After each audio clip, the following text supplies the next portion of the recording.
آپ صلی اللہ علیہ وسلم کی سیرت سے پتہ چلتا ہے آپ غریبوں کی خصوصی دیکھ بھال کیا کرتے تھے. آپ وہ واحد حکمران ہیں جو مالی طور پر مستحکم نہیں تھے. اللہ کے نبی صلی اللہ علیہ وسلم یہ واحد حکمران تھے جو مالی طور پر خود بھی مستحکم نہیں تھے.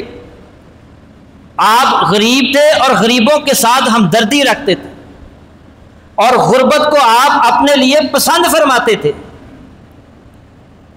سیدنا جبیر بن مطعم رضی اللہ تعالی عنہ فرماتے ہیں کہ وہ رسول اللہ صلی اللہ علیہ وسلم کے ساتھ چل رہے تھے. آپ کے ساتھ اور بھی صحابہ تھے.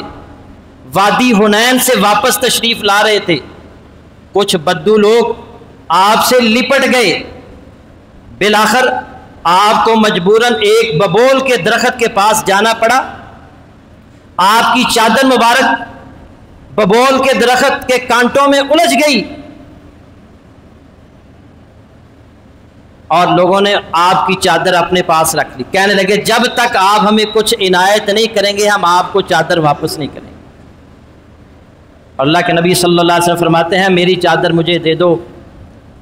میرے پاس یہ جو ببول کا درخت ہے اس کے جتنے بھی کانٹے ہیں اگر ان کانٹوں کے برابر میرے پاس اونٹ اور بکریاں ہوتی میں تم میں تقسیم کر دوں.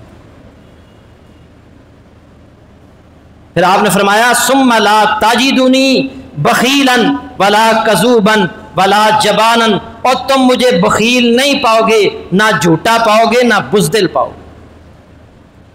اس وقت میرے پاس نہیں.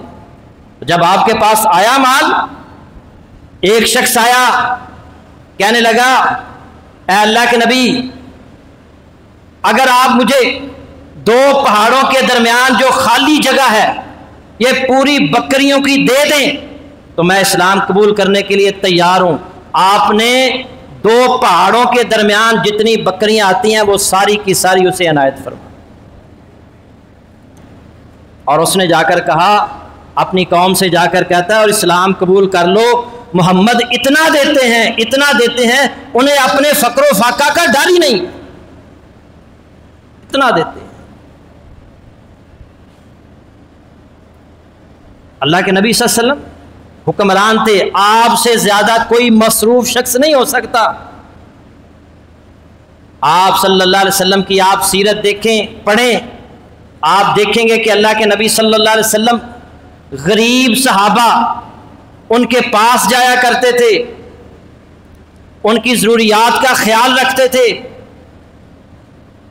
اور اگر کوئی غریب صحابی فوت ہو جاتا اس کے ذمے کوئی قرض ہوتا تو اللہ کے نبی وہ قرض اپنے ذمے لے لیا کرتے. سیدنا ابو ہریرہ رضی اللہ تعالی عنہ بیان کرتے ہیں جب نبی صلی اللہ علیہ وسلم کے پاس کوئی میت لائی جاتی آپ فرماتے اس نے کوئی وراثت چھوڑی ہے، اس کے ذمے کوئی قرض ہے، کیا اس نے جو وراثت چھوڑی ہے اس کا جو ہے وہ قرض اس سے ادا ہو سکتا ہے؟ اگر ہو سکتا ہے تو ٹھیک، اگر اس نے وراثت نہیں چھوڑی اس کے ذمے قرض ہے تو میں محمد اس کے قرض کا ذمہ لیتا ہوں.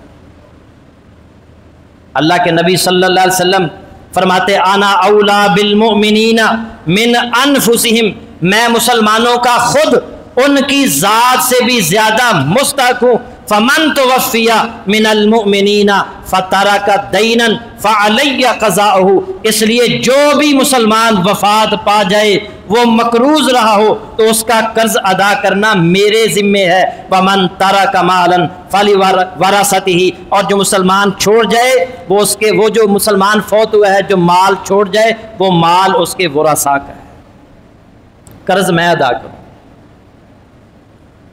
یہ ہے حکمران. اللہ کے نبی صلی اللہ علیہ وسلم کی سیرت کاش ہمارے حکمرانوں نے پڑھی ہوتی اور پڑھ کر اس پر عمل پیرا ہوتے تو آج غریبوں کا جس طرح آج کوئی پاکستان کے اندر کوئی پرسان حال نہیں، کوئی پوچھنے والا ہی نہیں ہے. بجلی کے بل ادا کرنے کے بڑے بڑے لوگ قابل نہیں رہے. آج سبزی لینے جائیں کل ریٹ کچھ اور ہوگا، آج کچھ ریٹ کچھ اور ہوگا، کوئی پوچھنے والا ہی نہیں. اللہ تعالیٰ ہدایت عطا فرمائے۔